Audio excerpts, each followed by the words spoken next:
You are correct, gas piping should not be used as a grounding electrode.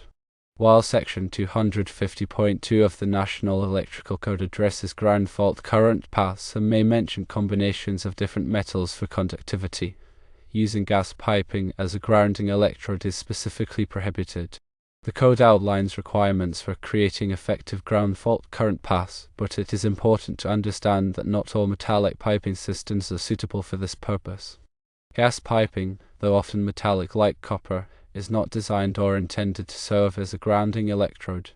Its primary function is to safely transport gas, and introducing electrical current into the system could create a very dangerous situation, including risk of explosion or fire.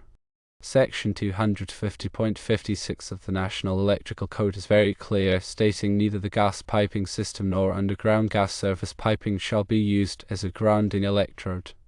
Using it for grounding introduces potential hazards due to the flammable nature of the transported gas. Proper grounding involves dedicated grounding electrodes, such as ground rods, grounding plates, or connections to the building's metal frame, all installed according to code. These electrodes are designed to provide a low impedance path for fault currents to return to the source, facilitating the operation of overcurrent protective devices. If there is any doubt about the proper methods for grounding a system, it is important to consult with a qualified and licensed electrician. They can assess the specific situation and ensure that the grounding system is installed in compliance with all applicable codes and standards, ensuring safety and proper operation of the electrical system.